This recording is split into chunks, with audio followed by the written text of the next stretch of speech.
Christian's not here yet, right? Well, I can give you the backstory.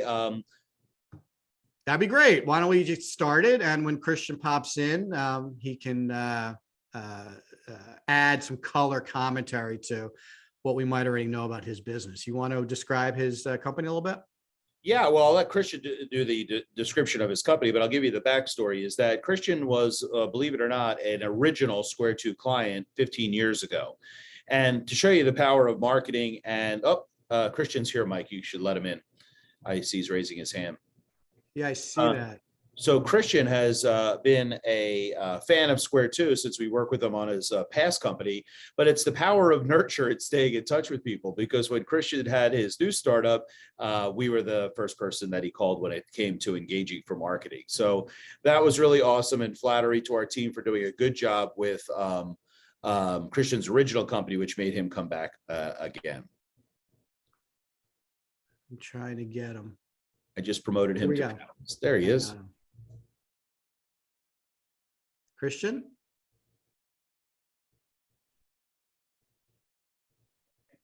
All right. Can everybody hear me? Yeah, we can. How you doing? Good, I'm Christian. doing well. How are you? Thanks gentlemen, for hopping on. I love when No a plan problem. comes together. I really appreciate it.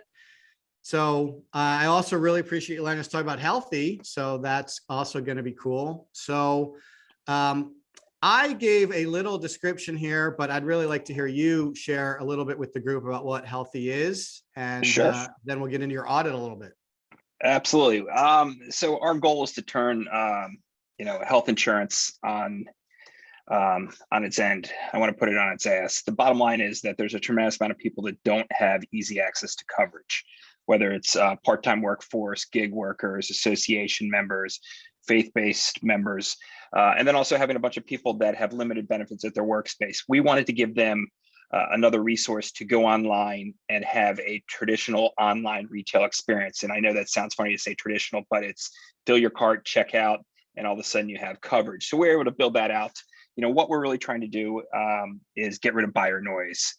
When we started creating Healthy and doing the interviews with the focus groups, what we found is that there's tremendous need. People just didn't know where to go. If they Googled auto insurance or health insurance, they got north of 5 billion hits, and all that caused was inaction. So, our idea of going to market was partnering with their employers, their associations, their faith-based groups, so that we would be working through the trusted messenger to eliminate that buyer noise and go to the front of the product consideration line. Your marketing worked because I hadn't had a need for a few years, but I was still on your mailing list. I was still reading your stuff. I was still attending your seminars when I could. And, you were top of the mind and first choice because I knew that you could help us scale and get out of our own way. And that's the biggest thing, is getting out of our own way. Awesome. No, it's such a good description, and your company sounds really interesting. Something that I haven't really seen done too many times before. So, congratulations on a cool idea. Thank you. This is your current website. So obviously, Eric and I know this is not really the website you aspire to put out there, but your company is early stage. Eric and I are going to use some of the information here to do our audit in a little bit, but we had some questions for you too. I know you have to go at 2, so maybe you could help us with these a little bit. Sure. From a startup perspective, tell us what are some of your goals that Eric and I can align our recommendations to for you? So, we knew that we were a volume play. We needed to get as many eyes on the material as much as possible. So that was goal number 1, because we knew that we could have a decent conversion because we were cutting through that noise.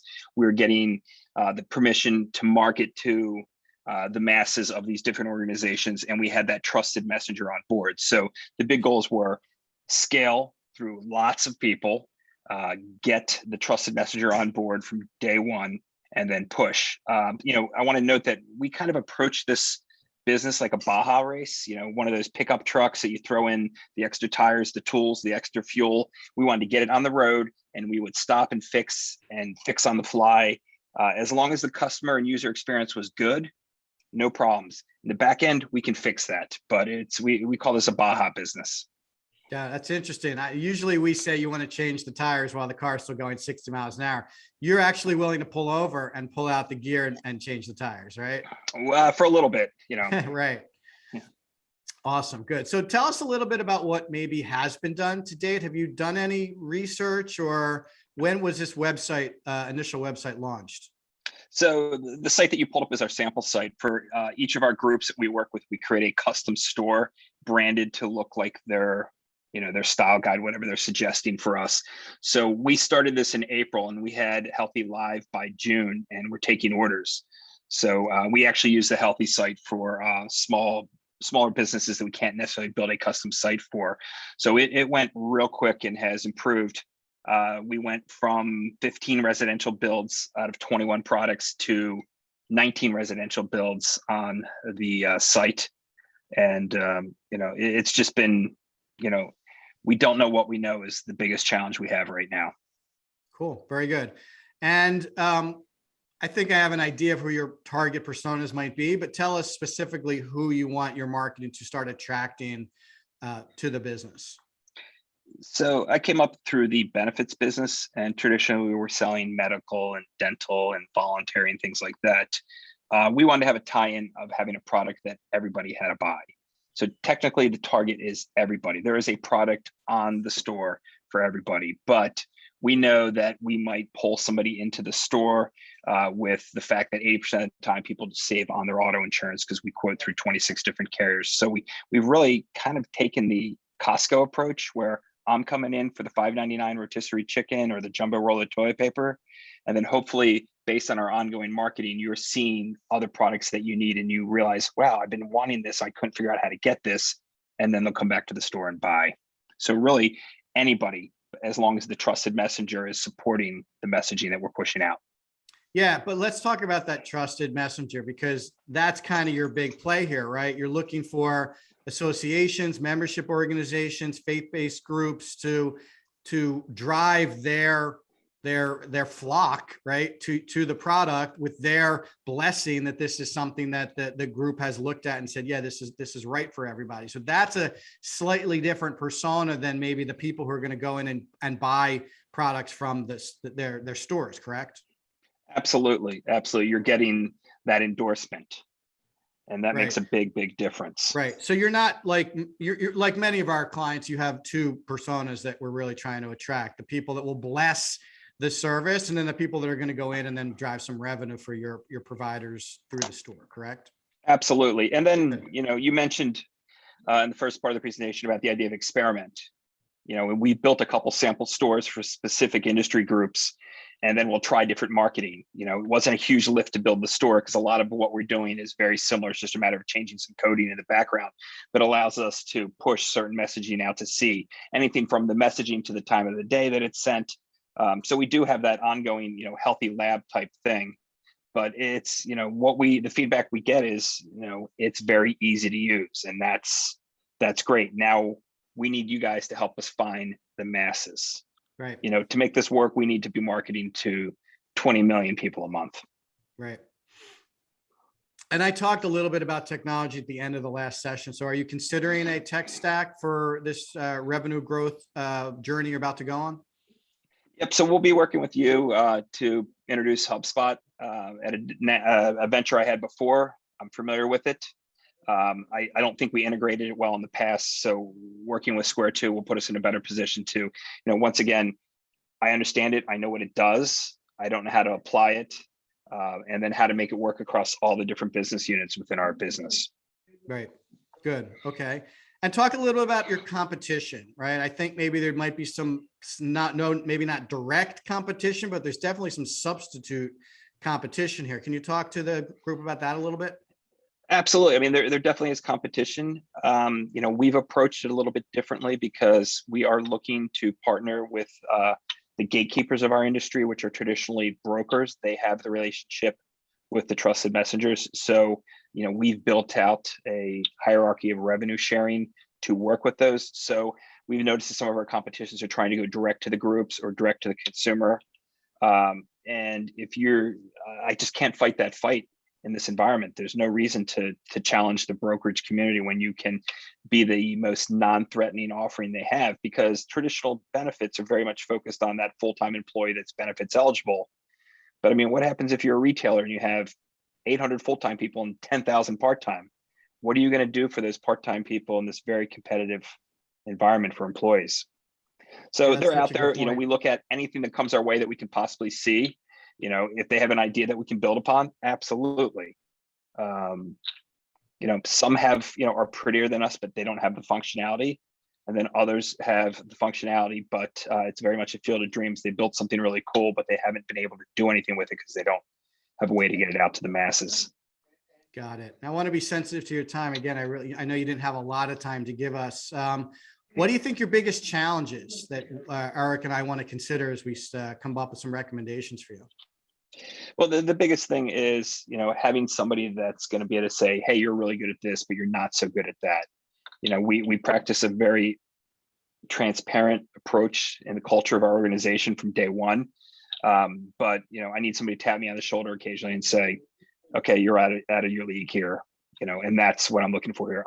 Once again, we don't know what we don't know. And I don't want to be in a situation where we have that founder syndrome where the blinders are on and we think everything we're doing is great. No, I want to be called to the carpet and addressed. And I think you'll help us build the strategy, help us understand, the KPIs that we don't have currently or we don't understand. And then I think you'll help us better understand our market. Awesome. And then last here, like how aggressive is your ramp up strategy? Like, what are you thinking for the business over the next year or two? We want to be marketing to 20 million people by year end. I think we're in a unique position where we can be revenue positive in the next 3 months, just based on what we've closed already. It's funny, we practice this idea of always have a place to go. And that's something that, is really important in the ramp up strategy, that everybody knows where they fit and where we're going.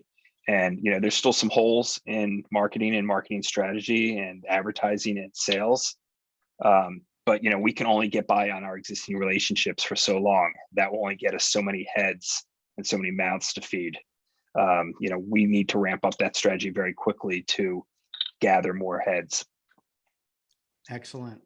Christian, I really appreciate your time. I know you got to hop at 2 o'clock. This was great that you could join us and give us a little bit of the backstory. Eric and I are going to talk a little bit more from an audit perspective, and then we're going to provide some recommendations. And obviously, I'll give you a copy of the recording so you can get an advantage of what we end up coming up with you. So again, I really appreciate that. It. Thank you. Thanks, Mike. Thanks, Eric. Okay. Take care, guys. Bye-bye. Eric, so I was diligently taking notes on Christian's responses, so I was able to capture some here. We have 10 or 15 minutes before we do a break and then come back with some recommendations. Anything you and I want to talk about prior to going away and doing the recommendations? You mean on this call? From an audit perspective, yeah. Yeah, I mean, look, we've known Christian, as I explained in the opening, how he's been with us. So he's been very forthcoming with all the data, his goals, objectives, where he thinks the warts are in his program. So that's a pretty good starting point to understand what he needs. I think in his case, as we always say, Mike, strategy is important here because he wants to market to everybody. Well, he didn't follow that with a phrase that says, and I have an unlimited marketing budget, because we know that he doesn't. Obviously, startups and PE-backed companies have a small pile of money that they'd like to turn into a big pile of revenue. So in order to use that most efficiently, I think we have to help Christian really narrow his approach on who he wants to go after, who will be the perfect person that will bring him success. The kinds of groups that he'll get success with either in the past or going forward. And I think working on the strategy is definitely a big component of what we would do to help him here.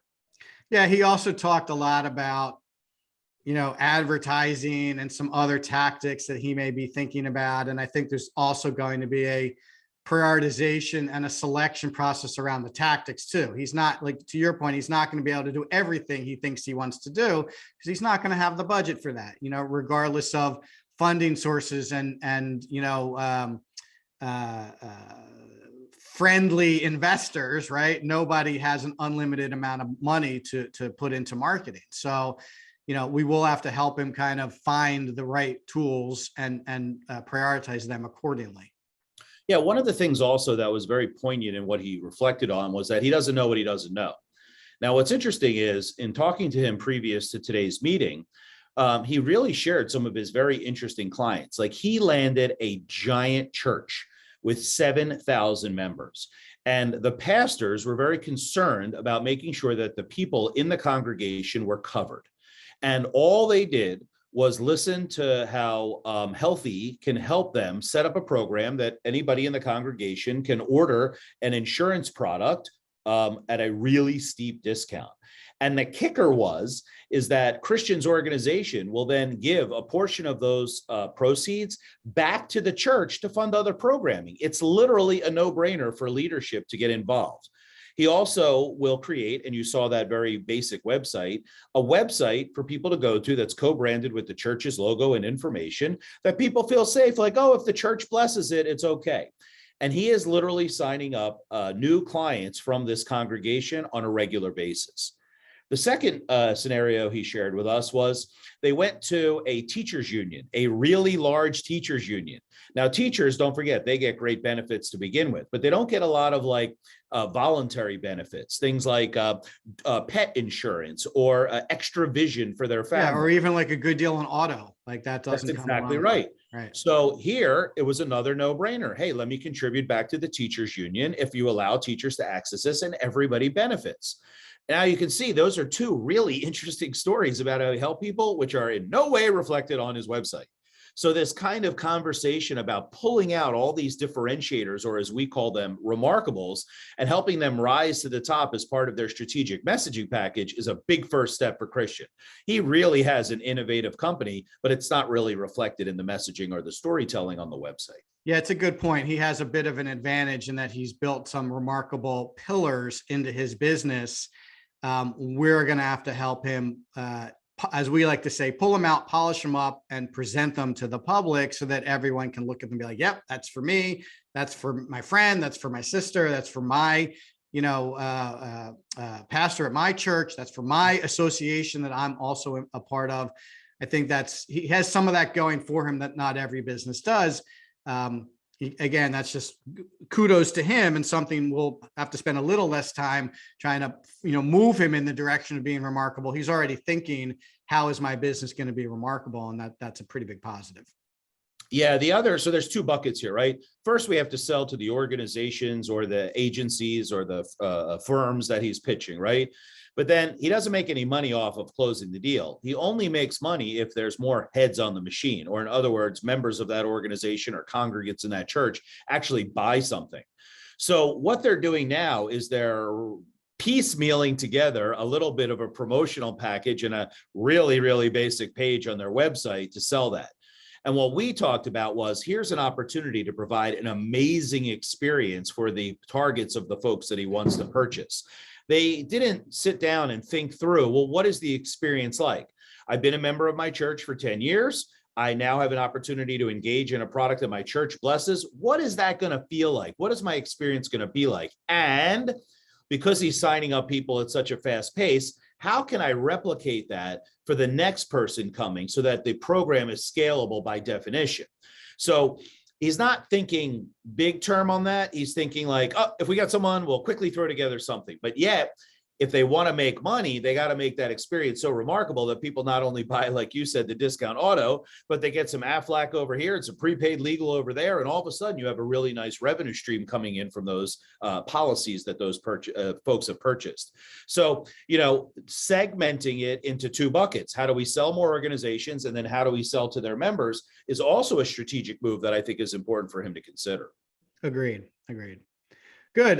So we're just about 5 minutes before the break. Anything else you need to talk about? Anything else you want to add before you and I go away and come back with recommendations at 2:30? No, I think we're good now. Let's let everybody have an extra 5 minutes to hit the bathroom and check their email. All right, great. So thanks, everybody. We'll take a break. We'll be back at 2:30. Eric and I will provide some recommendations for Healthy. And then after that, we'll talk about some very specific case studies who applied some of what we're talking here today and have had some really great results. So thank you very much. Take a little break, and we'll see you guys in a little bit. You're going to run off this? Yeah. Okay. Want to share it? Oh, you are sharing it. Okay. I think about it, and then it happens. Yeah. Hey, everybody. Welcome back. Hope you had a nice break. I actually got a walk-in for my dog. He's happy now. He won't be bothering us. And I hope you hit the men's room, ladies' room, whatever is appropriate too. So Eric and I have been doing some brainstorming while we were gone, and we created some fixes for healthy. And I'm going to let Eric kick off the recommendations part of this session, where we take what we learned from Christian and from the audit process and start to put it into some ideas that Christian can take back to his leadership team and drive some revenue. Go ahead, Eric. Yeah, thank you. So as we talked about, the whole goal of this was a live audit based upon some of the questions that we asked Christian, his responses that matched up, and earlier conversations to set this up. I was able in the break to put together a high-level structure of what his fixes might look like. Before I take you through that, I want to remind you that there's the same 4 buckets for all companies are necessary: strategy, tactics, campaigns, and technology. If you understand that in today's marketing and sales efforts, you need all 4 of those, you'll kind of see coming through the explanation of how it weaves into those 3 areas. So just before we broke mic, we talked a lot about how Christian really should dive into the strategy, because right now he's doing what we fondly call random acts of marketing. Let's put up a website. Let's do a little emailing. Let's do a little social media. When really what we have to do is dive into the strategy itself before we engage in the tactics. So let me take you through my notes of what I think would be a good first step for Christian to really fix healthy and get it going in the right direction from a revenue generation point of view. So in stage 1, got to attack the strategy and plan for what we're going to do. A kickoff meeting is usually a good first step. Get his leadership team around the table and start talking about some of the issues like, what's our big story? What's our mission? Who are we trying to connect with? What are our financial goals? What are our marketing and sales goals? And really start to go deep on the dive around strategy. Now, parallel to that, or just after, they also have to take a look at perceived competition, right? Because very rarely do we have the only opportunity in the marketplace. Lots of times there's competition that tries to eat our lunch. So it's important to do a competitive audit to see what other folks are saying, what they're offering, what services they're providing, so that it ensures that the strategy can beat the other guys when executed. Now, as we talked about, Christian said that he wants to market to everybody, but we also determined that he doesn't have an unlimited marketing budget.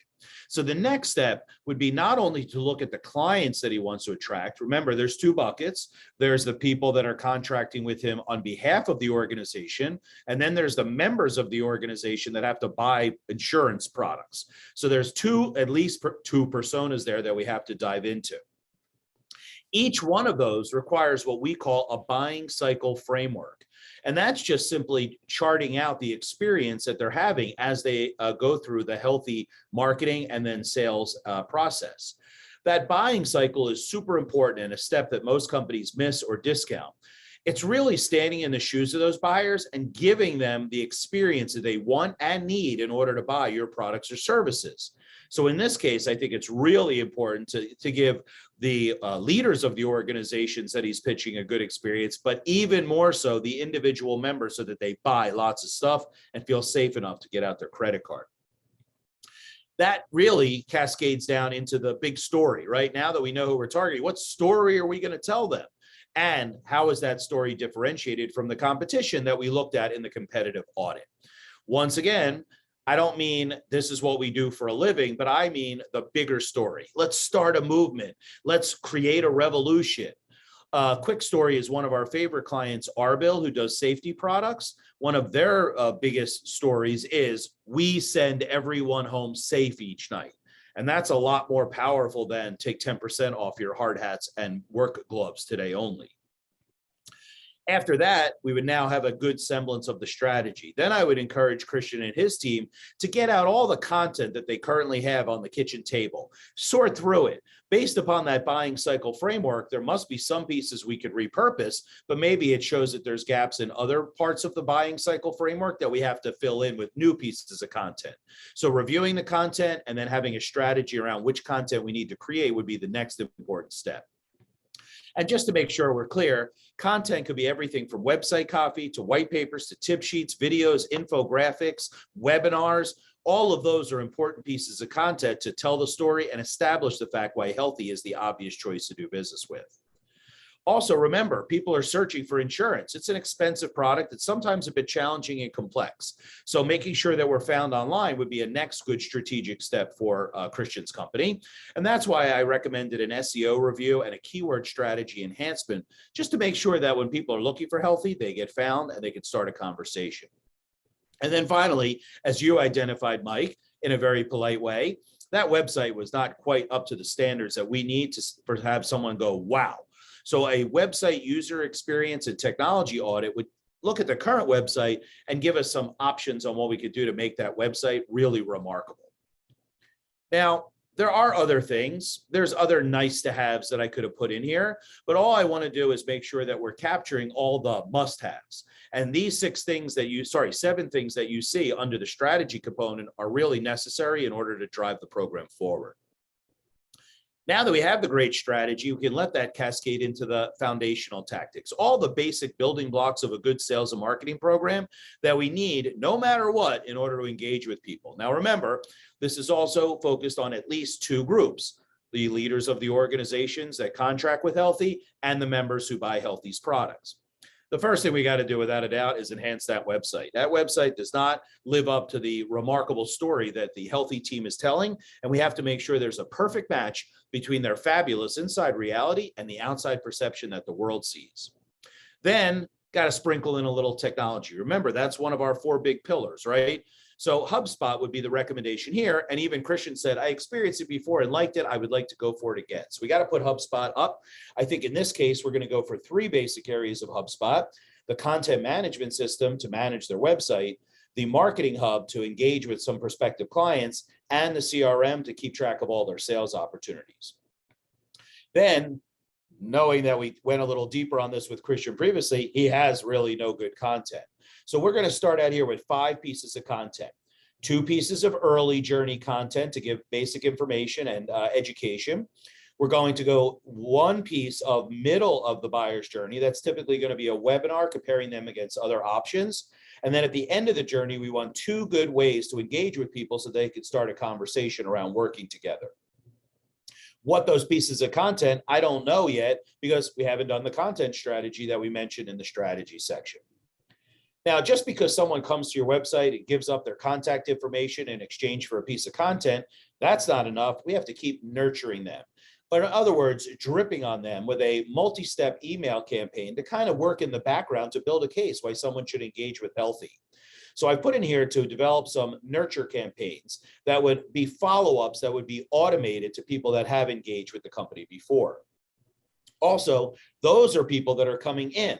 What about the organizations that Christian and his team are targeted to go out to? In that case, I've done the other way, do some sales sequence development, put together a list of the Dream 1000 organizations that Christian would like to do business with, and start to drip on them with some outbound emails that we call sales sequences. Also, we need a distributor toolkit. That's the toolkit that we talked about that they could replicate for every one of those organizations that's quote unquote distributing Healthy's products to their members. So we wanted to put together a toolkit, which might include things like a digital brochure, a landing page, a e-commerce card tailored to them, branding that would be there, follow-up email templates that the pastors or leaders of these organizations could utilize to engage with their members. And then finally, one of the foundational tactics we absolutely must employ is an analytics and reporting package so that we can see what's working in real time, meaning that when we see something is being successful, we can lean into it with more investment of time and resources. And if something's not working, we can flag it as something that needs to be fixed or eliminated. Let me talk a little bit about the sales sequences, just so everyone understands what that is. So, great. There's obviously everyone understands what an email marketing campaign and even Eric's recommendation around nurture campaigns, which are just ongoing, dripping on people that have already converted and asked for additional information. But the sales sequences are a little different. They're not marketing emails. They're more personal one-to-one emails that look like they came from your Outlook or your Gmail account, but they're still automated and pre-written to make sure the message is getting delivered, make sure it has the right links and the right ability for people to click on it and get additional information. But those can literally be set up and automated to target presidents of associations that Christian is going after, leaders of local church communities, other membership organizations. So we can kind of line up the opportunities, schedule the sales sequences to go out to do the outreach, and leave the reps kind of in the background to field the people who have responded or clicked through to those particular emails. So it's a little bit of a trickier execution in terms of the story you want it to tell. And you don't really have the same kind of email marketing toolkit to lean on. But I think it's important to talk a little bit about the differences between that approach than your kind of shotgun email marketing approach that people might be thinking, well, that's what that was. Yeah, that's a good point, and thanks for clarifying it. I mentioned briefly like the Dream 1000 list, right? Who are the companies we want to go after? That's not broadcasting to everybody in the universe, but simply to the people that we want to do business with. So thanks for adding a little more color to that, Mike. Yeah, I mean, I know like he has limited budget, but you know, he is going to have to kind of continue to tell the story, right? Like after he gets his associations and the members are going onto their personal website and they're buying insurance, like not every member is going to buy every piece of insurance on their sites. So he's probably going to need some additional communication to those members about new services, about new insurance offerings that have come on the portal, about people who have taken advantage of the services. Like the story, I think, is going to need to be continued as well. So this is going to be good to get him going out of the gate, but he's probably going to want to consider some additional, maybe more traditional ongoing email marketing campaigns as well here. Yeah, and it's a beautiful segue into campaigns because you can see here the third one on the list is the user adoption campaign, right? How do we inform all those church members, union members, part-time employees at large organizations like Christian referred to, and get them to understand what's available and why they should buy? So in the campaign section, while we really could go much deeper in the campaigns, but these are the must-haves, let's say, and we'll save the nice-to-haves when he has a little bit more budget or later in the engagement. But the three that we've identified are a demand generation campaign, paid social and search, and user adoption. Mike, why don't you give a little description of the demand gen campaign so that people can understand how Christian can leverage that? Yeah. So when we talked about the buyer journey, we talked about people who are unaware, or people who are in the awareness stage, or people who are in the education stage. These demand generation campaigns are specifically designed to reach out to those people who might not be actively searching. Some of them might be looking, some of them might be thinking about it, some of them might not be looking at all.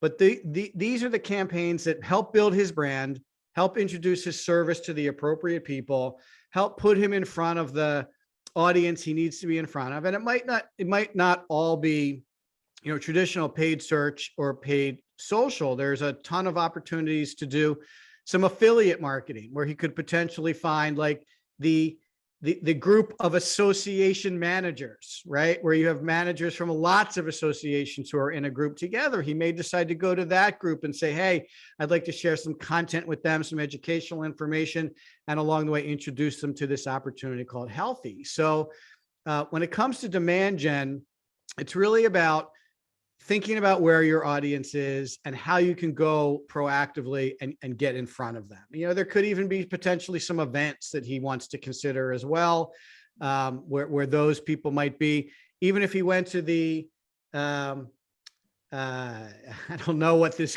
event would look like, but where all of the pastors for all the largest churches in the United States go to learn about congregation management and things like that. That might be a great place for him to spend a little time getting to know those people or trying to market to those people as well. So it's the difference between inbound, where you're waiting for people to proactively look for something and you're there when they're looking, versus trying to get ahead of it and encourage them to start looking, or encourage them to consider something that they might not have considered before.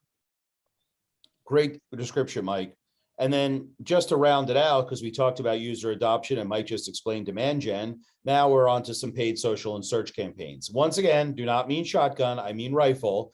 Going to LinkedIn and saying, give me the executive director of every union in the United States and show them this piece of content, 9.5 ways to make your union members feel safer. that's a piece of content that he can offer via a LinkedIn campaign to go right after the people that he wants to speak with. Mike, talk a little bit about air cover and ground troops. Yeah. So, I mentioned earlier the importance of kind of like email marketing campaigns. That's a lot of air cover, right? If you're sending an email out once a month or twice a month, and I'm not talking about kind of like a mass marketed email. I'm talking about a very targeted, personalized email that is designed to go to specific lists. So the conversation to the church leadership might be different than the conversation to the association leadership, for the union leadership. Understanding the differences in those audiences is important to personalizing each of the campaigns, which again, as I mentioned in my session earlier, just adds a level of complexity to this effort. But those high level email marketing campaigns, they provide a lot of air cover. And what I mean by air cover is, if we're a military operation and we're trying to take the beach, if we storm the beach with the ground troops and there's been no air cover, well, the enemy is dug in, they have their foxholes, they have their razor wire set up, their positions are fortified. They're going to pick off that landing party quite easily. However, if we've been peppering the beach with artillery and peppering the beach with bombs from our planes, then it's very likely that the landing party and the ground troops are going to have a much easier job getting up the beach and into the territory. And that's exactly what we want to do here. We want to make sure that people have heard of Healthy. We want to make sure that people have a pretty good understanding of what Healthy does.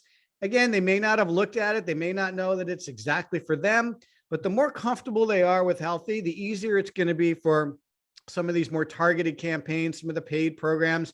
Even if Christian has a crew of people who are making some one-on-one phone calls or talking to people at events, you want someone to say, yeah, I heard of Healthy. Like, I think I know what it does. Like, just talk to me a little bit more about it. We might even be interested. You just want them to have a little bit of that backstory in their pocket to make the taking of the territory that much easier. Perfect, Mike. Thank you so much. And I think as a last stage, now that the program is built, right, we have strategy, we have tactics, we have campaigns, a little bit of technology sprinkled in there too. I think the next thing is some kind of agile support to this program, because once it's built, that's only step one. We now have to optimize the program. We have to look at the data and make sure that everything's working correctly. And if things aren't, we can flag them. For example, maybe on a 5-step nurture campaign, people are dropping off after the second email and not even getting to the third, fourth, and fifth. Okay, let's see if we can fix that by giving them a slightly different experience, right? So that optimization is important. When you're looking at it internally, your PE portfolio company has to have someone who is looking at the data, because in today's marketing, it's definitely more of a science than it is an art. Not that creative and copywriting have lost their luster, but it's an added layer of using the technology that we have to really determine the opportunities and the challenges. So after that, I would suggest to him, like, really every month getting into a rhythm of analyzing the data, huddling to see what insights come from the data, setting up a couple of priorities for that month, and then executing them to enhance the program month over month. Now, this might seem like a lot, but Healthy is a startup and they have their eyes set on some real success. And if they don't do at least the basic blocking and tackling that we just showed you, they're going to be behind the 8 ball getting to their revenue goals. And if they want to increase it, add in a few more nice to haves, which you could talk about another time, they could really put their foot on the accelerator and get to that 2 million folk audience that a Christian referred was his goal. Mike, back to you. Yeah, thanks. I mean, there's almost an unlimited amount of information that we could share with you around Healthy, right? We're trying to put something on the table that is reasonable. In my session, I talked about like small, medium, and large types of programs and the timing and the expectations associated with making a concerted decision around where are you, small, medium, or large. Like, you could consider a referral program, right? You're going to have all these people using his service. Why wouldn't you want to leverage their ability to refer additional names to Healthy, right? But that's going to take some additional budget, some additional effort, and you don't want necessarily to take that away from some of the core programs that we're recommending. So I think it's important to know that We're also not looking for a 12-month marketing plan, which some of you might have also expected. Well, what am I going to do for the whole year? There's really no point in us designing a 12-month marketing plan when we want to get some practical experiences with campaigns and tactics, and we want to see how those programs are performing, and then make some additional recommendations accordingly. So again, like, there's no point in investing in a 12-month marketing plan when you can get a 3-month marketing plan up, get 3 real good solid months of sprinting and program creation and data and review, and then adjust that accordingly. Again, what I was discussing with you guys earlier in the sessions about strategically planning on a 90-day cycle and then grouping the work together in a 30-day sprint makes a lot of sense when the kinds of recommendations we're providing to Healthy. He's a new company in a new market. He's going to be learning along the way. And you want the marketing and the sales efforts to adjust accordingly. When things go well in one area, you want to be able to lean into it. When things don't go as expected, you want to be able to shutter it and move that budget and energy into some other aspect of the program. So you have to take a very agile approach to it. It has to be a very data-driven approach to it. And in the end, it just comes down to how much can you swallow from a budget perspective? How much can you swallow from a time perspective? All of the things we're recommending are going to take a certain amount of Christian's time, a certain amount of Christian's team's time, and they have other things to do besides focus on sales and marketing. So it's a complicated set of factors that go into deciding what's right for a specific company. And that takes, in most cases, someone like Square 2 to kind of guide him. Now, Christian is interested in that guidance. He said that when we did his initial audit. I think a lot more people could benefit by being open to that guidance and letting us kind of direct them and point them in the right direction, and then massage or adjust the program that we recommend to fit their budget, fit their timing, fit their risk tolerance around what they might be doing from a sales and marketing perspective. Hey, look, Mike, nobody starts their business because they're really good at sales and marketing, and then they just pick any old product or service to go to market with, right? It happens the other way. Christian said it himself. He's come up through the benefits business. So as he's come up, he has certain expertise in his area, but he's not a sales and marketing expert. And I think you're right to lean into some expertise, especially in the startup and high growth phase, is critical to cut the learning curve, eliminate waste, and get to the goals as quickly as possible. Hey, all those PE folks that are listening, you want a return on your investment. You invested in this company. You'd like to flip it or have it go public. So as fast as we can get there is as fast as you could realize your return on your investment. And that's why, once again, bringing in the right people for the right job is critical, whether in-house or an agency like ours. Right. I mean, that is a lot of work, what you outlined for him. I mean, that typically could end up being a year's worth of work in a traditional, hire a couple of people or fractional agency assignment. It's a lot to do. There's a couple months of strategy. He needs a new website. He needs all his content created. I mean, he doesn't have really the right content to take that business to market yet. He needs all his campaigns designed. He needs his technology set up. Like, it's a pretty heavy lift for startups to get off the ground. And again, if speed is not important to you, and in some cases, and in some startups, it might not be, a traditional kind of fractional team or an in-house team with a person or two might, solve your problems. But we know, Eric, because we've talked to a lot of them, most startups and most companies that are invested in are really looking to kind of get started quickly, generate some results quickly, drive up that revenue number quickly. And in that case, there are really only a couple of options, including our accelerator program. Good. Anything else you have for recommendations? Oh, I got a lot of recommendations, Mike, but the budget constraints of it. Let's get Christian started on just that first. And when we accomplish that successfully, we'll go to stage 2. Sounds good. All right, great. Well, I see Julie, our president and chief creative officer here, and KA, principal strategist, growth strategist at Square 2. So that to me is a signal that we're ready to go into the last section here. Eric, are you going to be hopping off? I'm going to be taking off, but I wish all of our attendees success with their portfolio companies or their companies themselves. Even if you just took away a couple of nuggets from today's conversation, you'll be on the right track. Thanks for listening. Thank you so much. So I do have a free prize inside for people who have stayed this long and have watched this all the way to the end. So at Square Two, we are more than happy to take a look at one of your portfolio companies, no obligation. So if you simply email Eric at square2marketing.com and put in the subject line, review my portfolio company, one of us will be more than happy to hop on a call with you, talk a little bit about your company, what you're trying to accomplish, what you've done, where you want to go. And then we'll come back and give you some recommendations, no obligation. Take them, implement them yourselves, take them, hire someone else to do it. That's completely up to you. But we're more than happy to help you with that. And if you did like some of the content here, where we have a podcast webcast called What's Wrong with Revenue, we do it every week, and it tackles some of the challenges that we've been talking about here today. If you want to check it out, you can go to the square2marketing.com website. At the bottom in the footer, there's a link called What's Wrong with Revenue, and you can take a look at the live cast. You can subscribe to it. You can check out all the shows. You can even submit questions for us to answer for you live on the show every Wednesday. And if you're more a YouTube kind of person, head on over to YouTube. And if you type in Square 2 Marketing or What's Wrong with Revenue, you should find it, or you can click on the link here and it'll take you right to the show. I really appreciate everybody participating. KA, Julie, I really appreciate you stepping in and helping with the case study panel.